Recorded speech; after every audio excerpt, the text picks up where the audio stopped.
বৰ্তমান চৰকাৰে মুছলমানক টাৰ্গেট কৰি এঘৰীয়া কৰি আছে। মুছলমানসকলক যদি এনেদৰে টাৰ্গেট কৰি নিৰ্যাতন অত্যাচাৰ সকলো ফালৰ পৰা যদি উন্নয়নৰ পৰা বঞ্চিত কৰা হয়, অসমীয়া ভাষা কেতিয়াও তিষ্ঠি নাথাকে। অসমীয়া ভাষা এতিয়া ৰক্ষা কৰি আছে মুছলমানসকলে। অসমীয়া যিবিলাকে দাবী কৰি আছে, যিবিলাকে খুলিঞ্জিয়া দাবী কৰি আছে, তেওঁলোকে অসমীয়া ভাষা ৰক্ষা কৰা নাই। বিশ্ব শৰ্মাক সাৱধান কৰি দিছোঁ, মনত পেলাই দিছোঁ, তেওঁলোকে ভৱিষ্যত যদি অসমীয়া ৰক্ষা কৰিব বিচাৰে তেনেহ'লে তেওঁ সমন্বয়ৰ ভাষা শিকক।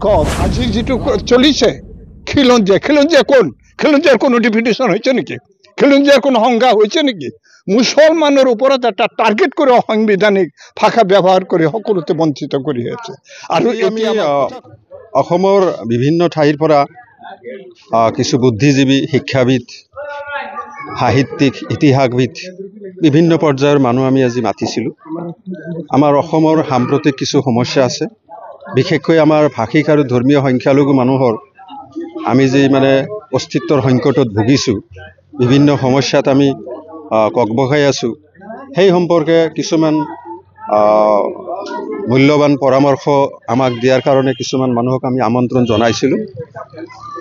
আমাৰ MC কলেজৰ প্ৰফেচাৰ আব্দুল ছামাদ চাহাব আহিছিলে, প্ৰমুখ্যে আমাৰ বৰপেটাৰ ওচৰৰে আমাৰ মুৰব্বী তথা ভাল সাহিত্যিক, ইতিহাসবিদ, গৱেষণাকাৰী ব্যক্তি দেৱান চাহাব আমাৰ মাজত আহিছিলে। লগতে আমাৰ অন্যান্য সাংবাদিক বন্ধুসকল আহিছিলে, বিভিন্ন সংস্থাৰ সভাপতি সম্পাদকসকল আহিছিলে।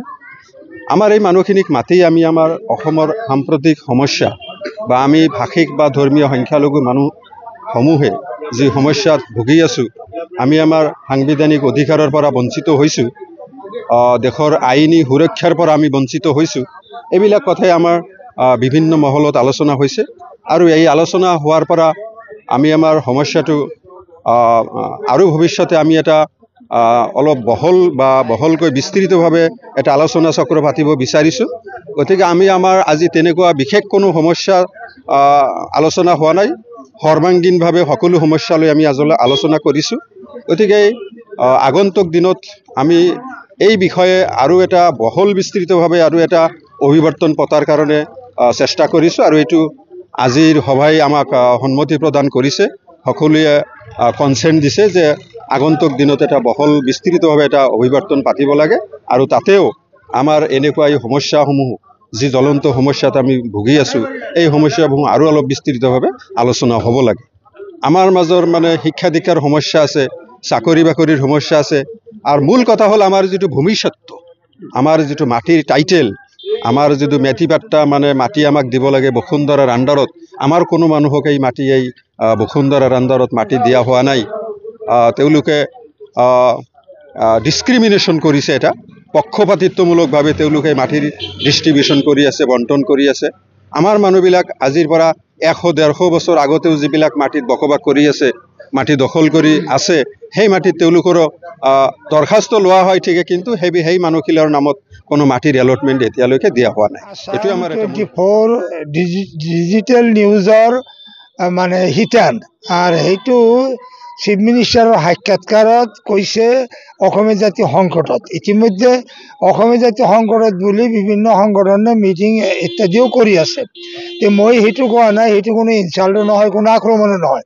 এই কথাটো আমি এইকাৰণেই লিখিছোঁ কিতাপখন, যে এই তেওঁলোকৰ শিতানটো দি মই এটা কিতাপ লিখি দিব পাৰোঁ নেকি, শ্বৰ্ট 14 দিনত মই 58 পেজৰ এই কিতাপখন ওলাই দিলোঁ। কাৰণ এই কি সংকটত পৰিছে, মই জানামতে অসমীয়া জাতিৰ আয়ুস বহুদিন আছে, অসমীয়া জাতি বাচি থাকিব, পৃথিৱী থাকে থাকক, সেইটো হ'ব নালাগে। কিন্তু নিউজত কিয় আহে অসমীয়া জাতিৰ আয়ুস আৰু বেছি দিন নাই, কি পালে তেওঁলোকে?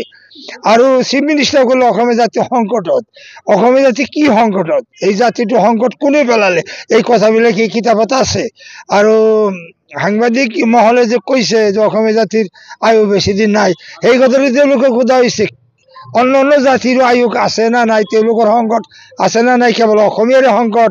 চিফ মিনিষ্টাৰে সকলোৰ কাৰণেই শপত লৈছে, কেৱল অসমীয়া জাতিৰ সংকটৰ কাৰণে চিন্তা কৰি আছে, বেলেগ কোনো জাতিৰ চিন্তা কৰা নাই। এই পৰ্যালোচনামূলক হিচাপে মই শ্বৰ্টলি এই চিফ মিনিষ্টাৰৰ পৰা কিছু কথা শিকিবলৈ লিখিছোঁ, আৰু সাংবাদিকসকলেও যাতে এইটো সতৰ্কতাতে নিউজ কৰে তাৰ কাৰণে মই অলপ সতৰ্ক কৰিছোঁ। আসাম কিয় লিখি না আসাম এতিয়া অল আসামতে লিখি আছে। এইটো আপোনাৰ 18-26 ফেব্ৰুৱাৰী 92 চুক্তিমতে আসাম লেখা হৈছে। সেইটো হোম অৰ্বিট, সেই জেগাখিনি লখিমপুৰ ডিব্ৰুগড় জিলা, তাৰপিছত কি লখিমপুৰ আৰু শিৱসাগৰ জিলা, সেইখিনি জেগা হোম অৰ্বিট, সেইখিনিক আসাম নামে আনে ইষ্ট ইণ্ডিয়া কোম্পানী বাৰ্মিজৰ পৰা 92 চুক্তিৰ মাধ্যমে। সেইটো হ'ল 1826 কথা। আৰু 1912 খ্ৰীষ্টাব্দত আকৌ ইণ্ডিয়ান গভৰ্ণমেণ্টে এই আসাম নাম ৰাখিলে, আসাম গভৰ্ণমেণ্ট স্বীকৃত নাম।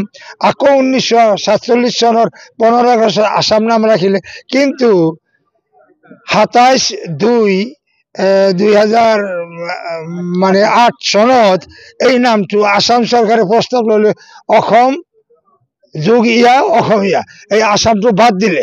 এই আসামটো বাদ দিলে কোন আইনত, কোন ছেকশ্যনত বা কাৰ ঐতিহ্যত দিছে এই নামটো আমি পূৰ্ণ বুজা নাই। গতিকে এই কিতাপত চিফ মিনিষ্টাৰৰ পৰা আমি শিকিবলৈ আহ্বান ৰাখিছোঁ, আমাক শিকক। আপুনি কোন নামটো ক'ব, অসম ক'ব না আসাম ক'ব, আমি কি ক'ম, আমাক ভালকৈ বুজক। অসম নামটোৰ প্ৰস্তাৱ আপুনি এই তাৰিখত নামি দামী মন্ত্ৰী থাকি তৰুণ গগৈৰ মন্ত্ৰীসভাত কিয় প্ৰস্তাৱটো লৈছিলে এই নামটো। এইটো আসাম নামটো সেইকাৰণে আমি লিখোঁ, আসাম 14-3 স্বীকৃত গভৰ্ণমেণ্টৰ, এইটো আমি বাতিল কৰা নাই। এতিয়া চৰকাৰে কৰিলে আমাক ক'ব লাগিব কাৰ ঐতিহ্যত অসম নামটো ৰাখিছে। মুছলমানে হিন্দুৰ মাটি কিনিব নোৱাৰে, এইটো চিফ মিনিষ্টাৰক মই প্ৰত্যাহ্বান জনাইছোঁ। তেওঁ যদি হিম্মত আছে, তাগত আছে, পাৰ্লিয়ামেণ্টত সেইটো পাছ কৰক। এইটো নোৱাৰে। এইটো DC SP চব বহাই লৈছে, তেওঁলোকক কাণে কাণে মাতি নি বন্ধ ৰাখিছে। এইটো বন্ধ নাথাকে, তেওঁৰ গভৰ্ণমেণ্ট থাকে চৰকাৰে মুছলমানক টাৰ্গেট কৰি এঘৰীয়া কৰি আছে, আৰু এইটোৰ পৰিণাম বৰ ভয়াৱহ হ'ব। কিন্তু অসমৰ গৰিষ্ঠ সংখ্যক বুদ্ধিজীৱীয়ে বোধহয় এতিয়াও লক্ষ্য কৰা নাই। মুছলমানসকলক যদি এনেদৰে টাৰ্গেট কৰি নিৰ্যাতন, অত্যাচাৰ সকলো ফালৰ পৰা যদি উন্নয়নৰ পৰা বঞ্চিত কৰা হয়, অসমীয়া ভাষা কেতিয়াও তিষ্ঠি নাথাকে। অসমীয়া ভাষা এতিয়া ৰক্ষা কৰি আছে মুছলমানসকলে। অসমীয়া যিবিলাকে দাবী কৰি আছে, যিবিলাকে খুলিঞ্জিয়া দাবী কৰি আছে, তেওঁলোকে অসমীয়া ভাষা ৰক্ষা কৰা নাই, তেওঁলোকে ইংৰাজী ভাষা ক্ৰিয়েট কৰি আছে, ৰক্ষা কৰি আছে, অসমীয়া ভাষা ৰক্ষা কৰি আছে। আৰু মুছলমানসকলে যদি এইদৰে অত্যাচাৰ, এইদৰে খিলঞ্জীয়াৰ নামত অত্যাচাৰ বা উচ্ছেদৰ নামত অত্যাচাৰ, চাকৰিৰ নামত বঞ্চিত, এইবিলাক যদি চলে, নিশ্চয় অসমীয়াবিলাকে এটা পন্থা ল'ব, মুছলমানসকলে এটা পন্থা ল'বলৈ বাধ্য হ'ব। আৰু এইটো তেওঁলোকৰ তবিল আছে, তেওঁলোকে ভাষা গ্ৰহণ নকৰে। এতিয়াই মই হিমন্ত বিশ্ব শৰ্মাক সাৱধান কৰি দিছোঁ, মনত পেলাই দিছোঁ, তেওঁলোকে ভৱিষ্যত যদি অসমীয়া ৰক্ষা কৰিব বিচাৰে, তেনেহ'লে তেওঁ সমন্বয়ৰ ভাষা শিকক, ৰাজধৰ্ম শিকক, আৰু অসমত জাতি গোষ্ঠী, জনজাতি, মুছলিম সকলোবিলাকে সমান অধিকাৰ দিয়ক। আজি যিটো চলিছে খিলঞ্জীয়া কোন? খিলঞ্জীয়াৰ কোনো ডিফিনিশ্যন হৈছে নেকি? খিলঞ্জীয়াৰ কোনো সংজ্ঞা হৈছে নেকি? মুছলমানৰ ওপৰত এটা টাৰ্গেট কৰি অসাংবিধানিক ভাষা ব্যৱহাৰ কৰি সকলোতে বঞ্চিত কৰি আছে। আৰু এতিয়া আমাৰ সজাগ হ'ব লাগিব। আমি এতিয়া আমাৰো যিবিলাক ভুল আছে আমি শুদ্ধ কৰিব লাগিব, আৰু আমাৰ মাজত আমি বেইমানি, মুনাফিকি বাদ দিব লাগিব। আমি দৃঢ়ভাৱে ক'ব লাগিব আমি মুছলমান, তাৰপিছত আমি অসমীয়া। অসমৰ উন্নতিৰ কল্পে এই শংকৰ আজানৰ দেশৰ একতা ৰক্ষাৰ কাৰণে মুছলমানসকলে আজি যুদ্ধ কৰি আছে, আৰু ভৱিষ্যতেও যুদ্ধ কৰি থাকিব, আৰু তাৰ কাৰণে মুছলমানসকলে ৰক্ত দিবলৈ বাধ্য হ'ব।